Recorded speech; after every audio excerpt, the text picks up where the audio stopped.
Hi, everybody. This is Steve Tarter, another edition of Tarter Sauce, our podcast here on the Peoria Journal-Star. And with me today, Ron Valle. Ron, welcome to the Journal-Star. Ron's the Director of Programs at Helping Hand Resource Center. I keep wanting to say Ministries, but it's part of Liberty United Love Ministries down on Blaine Street. And Ron, how long have you been down there? Since 2014. 2014, and people say, we've talked to each other over the years, doing stories. You're involved in very important work, finding jobs, getting people ready that have been in prison. Correct. How's that going? We've also expanded it to low income individuals too. So now you're not just keeping us quite busy, restricted to folks who just got in trouble with the law. Absolutely. But also people that are just need to get a hand up. Correct. That's got to be as tough a job as there is out there. Because, I mean, you always hear about, I applied for a job and nobody called me back, and they may have something on their resume. When you've got that jail time on your resume, if you will, that's got to make it harder. And very difficult for individuals to find employment if they have a criminal background, and especially if it's an ongoing criminal background that lasted for quite a while. So yeah, it's very tough. How do you turn that around? Number one, through training, social service, counseling. And that's what you guys provide at Helping Hand. We try to do a holistic approach to every one of our clients. It's not just about getting them a job. It's about putting them in a program that not only enables them to get a job, but also enables them to get a change in life, a step up in life. Do they have to want to change? I mean, or are they pushed into this by, well, why don't you go over there to Helping Hand? They'll help you. I truly believe that they have to want to change, and most of our clients are individuals who want to make that change. It's very hard to help someone who doesn't want to change. So pretty much we don't attempt to do that. And what are the numbers? Do you have a lot of people in your class? Because I know I've been to the center. You've got classes. You have a graduation ceremony. You're very structured over there. Correct. And currently we have 267 active clients right now at this time. Yeah. And they're broken down in how? You got some in one class or different times a day? Starting in January, we'll be doing 3 types of different classes each day, along with job training programs that go on throughout the course of the day, and of course employment. So it's pretty busy down there. Now you've told me you've had good success, I think, with the Peoria Civic Center and some other places that are willing to give folks a chance, and that's good. What are some of your experience in that regard? Well, as you mentioned, Peoria Civic Center has been a long-standing employer that has enabled individuals to work. And we start them off temporarily at Peoria Civic Center. And see how it goes. Yeah, see how it goes. And then eventually they either get hired permanently or we move them to a better job or to a more livable wage job. We're talking with Ron Valle at the Helping Hand Center down in the South Side, and Ron, we've talked about this before. Peoria is going through some tough times. It probably has been for a number of years, especially in zip code 61605. Correct, where you guys are. How do you deal with that? I mean, do you get down a little bit, or how do you keep that even keel? It's a struggle on a regular basis. Just to throw a few numbers out there, over 1,700 individuals are released from a state or federal prison every year into Peoria County. Okay. And out of that 1,700, a good portion, 87 to 92% of those are released into 61605 or 61604 or 03. So those individuals that come into our community are pretty much released with maybe $50 in their pocket, no identification, and no prospect for employment. The Department of Justice did a review back in 2014 where the review stated that it takes almost a year for an individual released from prison to gain employment. That $50 is not going to take them a year. That $50 is not going to take them too far. Yeah. So what we try to do is we try to offer an individual some job training, social services, because 62% of all inmates walking out of prison have some sort of addiction problem, which is either drugs or alcohol. And so we also offer drug treatment programs and mental health programs that enable individuals to get back on track. Now, who teaches these programs of yours? Because I'm thinking this you got a tough crowd. I mean, you've got guys that come in, men and women, who may, for all the world, made a mistake. So we're not going to hold that against them. But they got a prison record. They may have a drinking problem. They may have a drug problem, and they have no prospects. Correct. This is a tough crowd. Yes. We do the anger management at Helping Hand Resource Center as far as the social service programs. Although we do all the assessment tests at Helping Hand Resource Center. But we also have some strong partners that we work with, for example, countermeasures on our drug and alcohol treatment. They handle all of our drug and alcohol treatment issues as far as counseling, treatment programs, and so on and so forth. In our mental health situation, we work with a strong partner in our mental health. So this is a case where the not-for-profits kind of coming together. Absolutely. To solve a pretty major problem because, and I think, I don't know if you said it, you may have said it because occasionally you will bring up issues at the Peoria City Council. And you correct me here, 60% of the crime is committed by repeat offenders?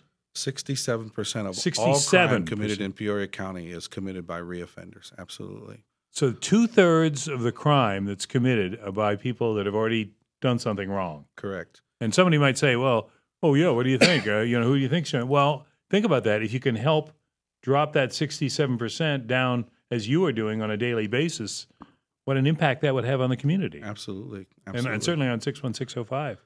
And I think it's a good time to be aware that last year alone, there was over 23,000 crimes committed in Peoria County.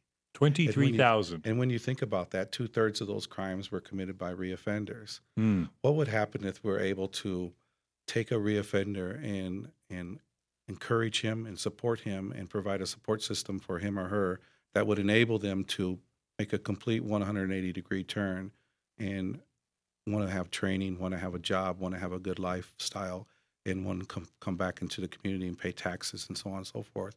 That would be a great preventative maintenance program. And Ron, I'm going to ask you something, and there's probably 100 different answers to this because as different as people are different. But do you notice, is there a turning point in someone, the people that you've worked with and try to help, where they're on the wrong road, let's say, and then they decide, I got to go straight, or I've got to stop doing what I'm doing.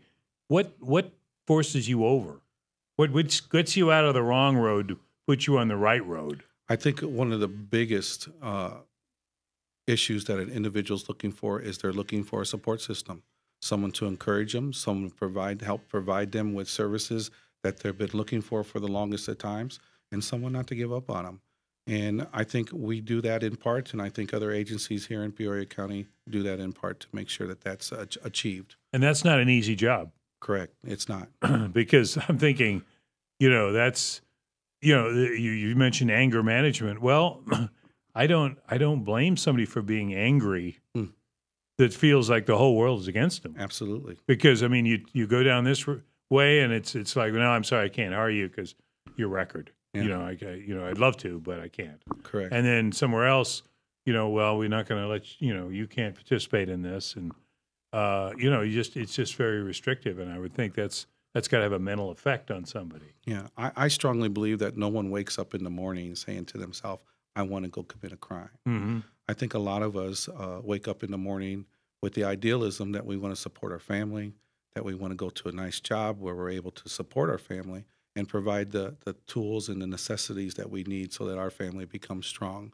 We want to live in a neighborhood that's safe. We want to live in a house that doesn't have leaky faucets or leaky roofs. Mm-hmm. I think that's how we wake up every morning, and I think that constitutes how almost every human being wakes up in the morning. So I don't believe that there are people who intentionally wake up on a majority level that say, I just want to go out and hustle and do the things I can to make easy money. If it's there, however, and there's no other option, there are people who are tempted to say, I don't have no option. Nobody wants to give me a job. No one wants to help me out. I can't get the support on my own. I can't do it on my own. So therefore, I can only do what my environment's calling me to do. What gives you hope? Because I'm thinking you deal with this on a daily basis. You're trying to raise money. We'll talk about the minibus that you guys are looking to acquire in order to get people to jobs. very important. But what keeps you going? Because, might you get depressed looking at all these folks that parade by and think, gosh, we're going to try to help you out, and we need to give you training, and you got to come in here. What's behind your interest? I think it's the number of success stories that we have. We have more success stories than we do failures. And that's what keeps us going, because like we talked about earlier, there are people who truly want to change their life. They truly want to make a difference for themselves and for their families. There are individuals who's gone to prison that have children, and they love their children. Mm-hmm. There are mothers and fathers who have spent time in the county jail that when they get out, they realize how they affected their children, how they affected their family life and their relatives and so on and so forth, and how they affected themselves. And there's a lot of individuals in our community that are just on a bad spot right now, and they really want to change. And when you can have a support system, you and I have a support system. We have our clergymen, we have our friends, we have our networking that we do. And without that support system, you and I may have been in that same spot. Sure. Support systems are very important for an individual. And when you have none, it leaves you in a desolate place. So I think our success stories are what keeps us going, because they're so numerous. And, you mentioned something when we talked about the classes that you guys offer that to help people with addiction problems or anger management or the basic things about get to work on time. Mm-hmm. That makes a difference, for someone. So all those things. And I'm thinking there is a support system in this community, and you deal with it every day, that people may not be aware of. These not-for-profit groups, individuals that will donate their time, money, volunteer. You see them. Maybe others don't. Every day. Yeah. Every day there are agencies here in Peoria County that are so essential to the progress of individuals' life-changing moments. Southside Office of Concern helps with housing. Without that help from Southside Office of Concern individuals, we have many homeless. We could have numerous homeless. More homeless than we already have. Correct.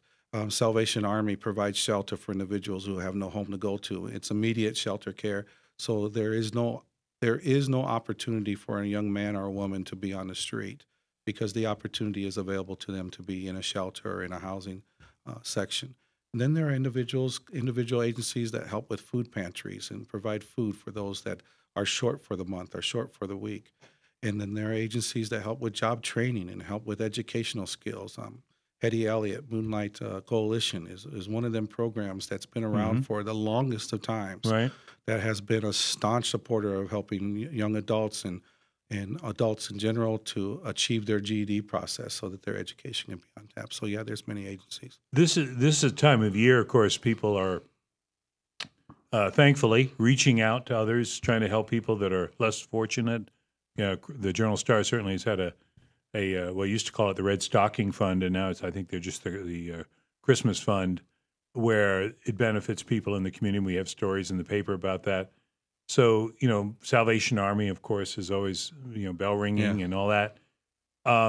You guys are raising money now, or looking to raise money for a minivan, or I'm saying minivan, minibus, could seat 20, because tell us about that. What your plans are for this bus?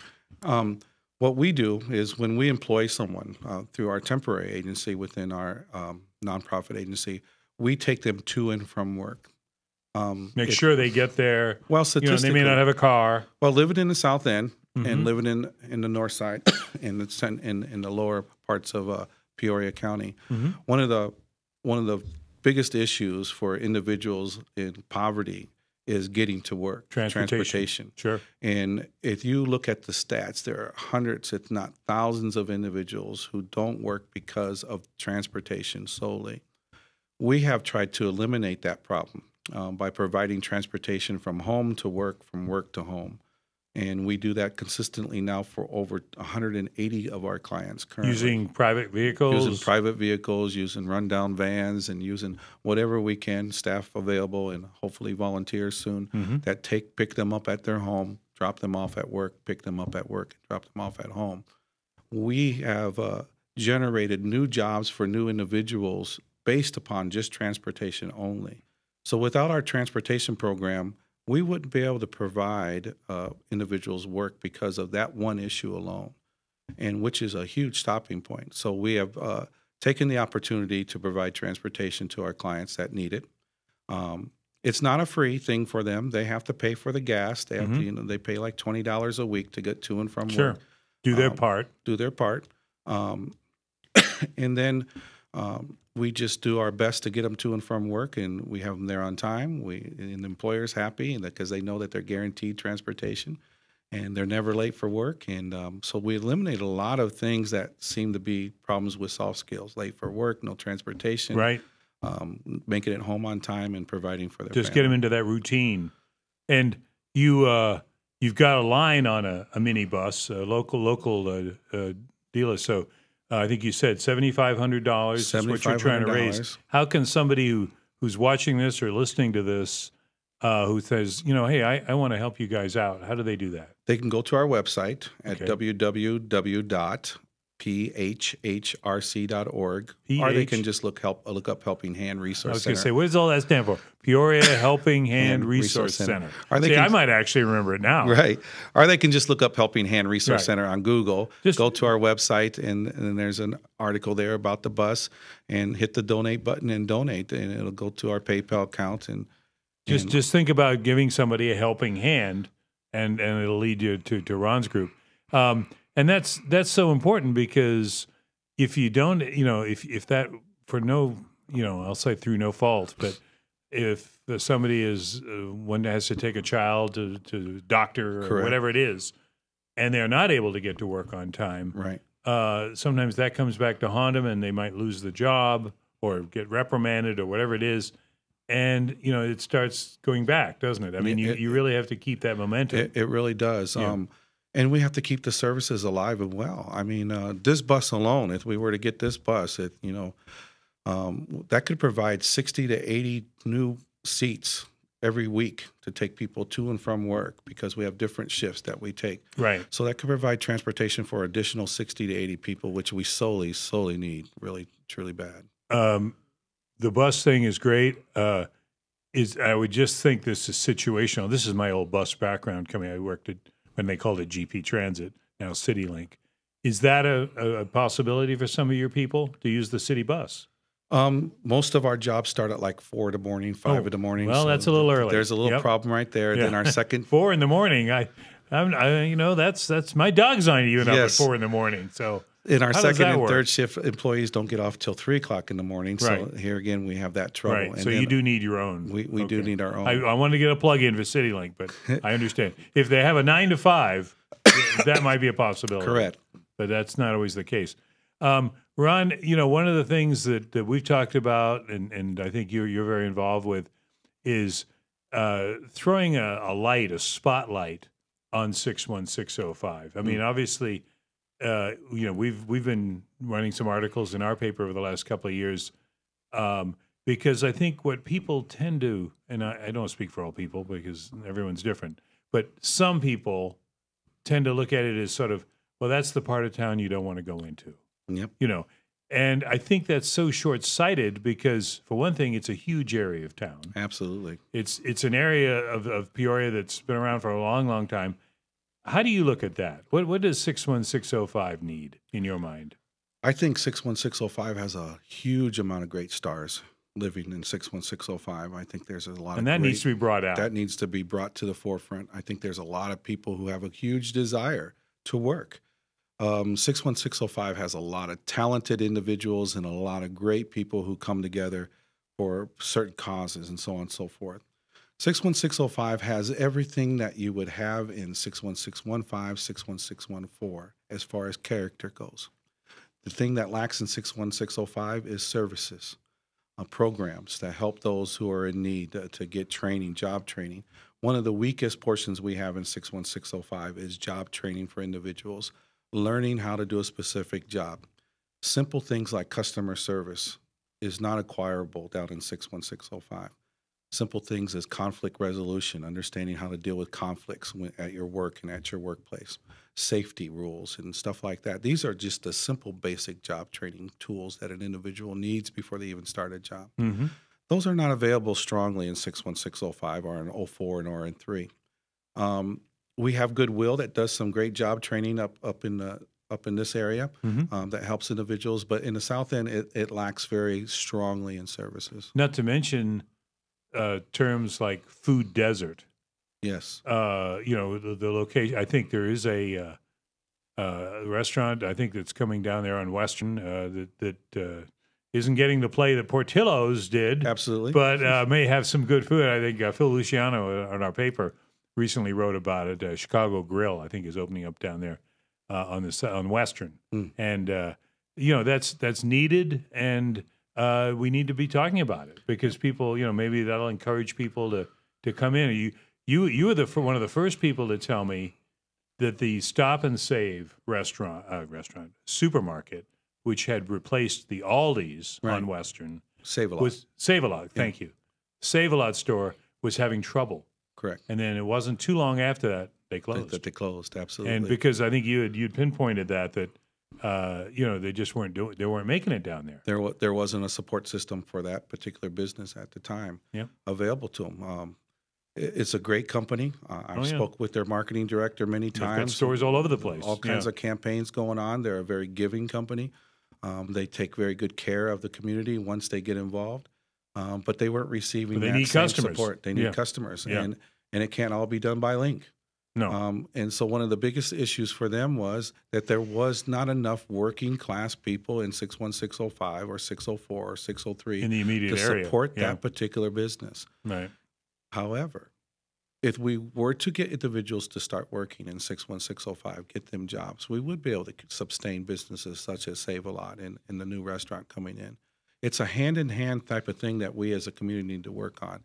Getting our individuals trained, getting them employed, and also bringing in businesses where the money can be spent back into the community.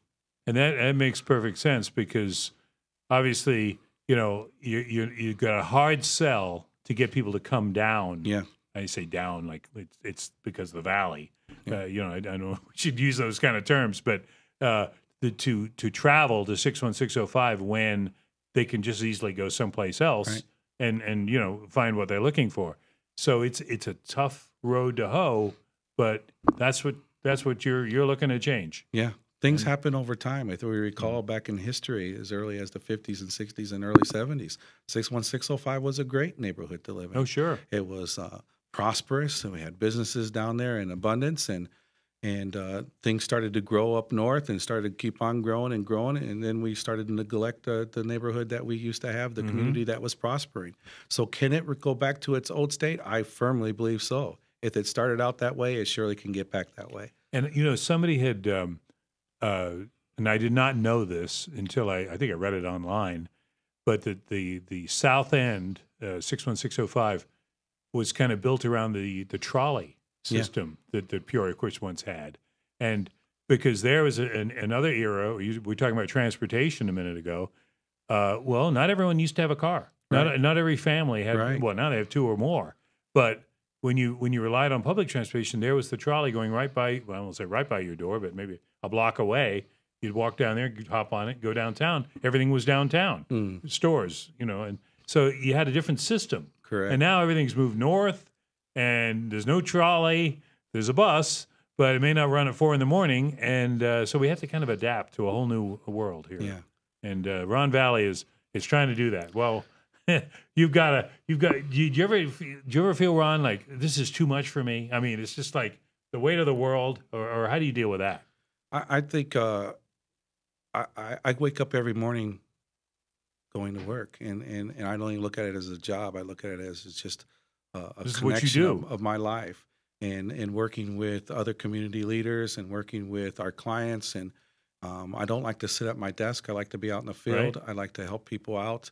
I want to give a recognition to the sheriff of Peoria County, Brian. Brian Aspel. Brian Aspel. He has done an excellent job of a community leader, of law enforcement agency that has put together a program up in the county jail that talks about recidivism. Very good. That deals with the issue of recidivism. I firmly believe that he's an individual who does not want to keep on sending people back to jail, back to jail, back to jail. rather Absolutely. than what can he do as a law enforcement individual to stop the pattern of recidivism. And he's got a great program up there that he works with a lot of community agencies. So that's where one of the things needs to be done. And Brian has done that very well because it needs to start in our justice system Sure. to turn recidivism around. It's a group approach, and you need it from all sides. Absolutely. When it costs us $130,000 to incarcerate an individual for 3 years compared to what it costs us just to provide them a support system and a job, I think I would rather take the support system and a job and turn someone's life around so that they can start paying taxes in our community, so they can start being a part of the community, and so on and so forth. And get it's off such drugs. a great investment. Yeah. And all the other benefits that you're working at Helping Hand Center. Well, I think that's encouraging, and I think this is a great message for the holiday period. Yeah. Because, people are wanting to reach out to somebody that's in need of help, and these folks are in need. Your clients Absolutely are perfect candidates, and as you said, the benefit is for the whole community. Absolutely, not just the individual involved. Absolutely, and it makes the community a much better place. For example, in our community, we have 180 people who are full-time employees. Mm-hmm. And what does that mean? We think about, well, you got 180 people, some jobs. That's great. Right. But those are 180 people who have never had jobs before. Right. And so that brings over $9 million annually in payroll that comes into 61605. And so that's a new addition of revenue that comes into our community, and they're paying their taxes and they're buying products, and they're helping our GPA system. So it's just a great thing where you can look at that and say, I'd rather them paying taxes and buying stuff. It makes such a huge difference. Yes, it really does. And with the help of the community, I think 61605 can be strong. With the help of other agencies, 61605 is going to be strong. So very good. I see great hope for 61605. We've been talking with Ron Valle of Helping Hand Resource Center down in Peoria's South End. And Ron, thank you so much for coming in today. And hey, let's hold this up. Yeah. And they can go to our website and take a look at that. And it's this is what Ron's group is looking to get and get folks to jobs. So get on their website, and Helping Hand is the key word there. And I want to thank everyone for checking in, and have a great holiday. I want to thank Matt Dayhoff at the controls here. I won't hold up any of your pictures this time, Matt. I won't embarrass him. He's a photographer as well as our technical wizard here at the Journal-Star. And this is Steve Tarter for Tarter Sauce. We'll see you next time.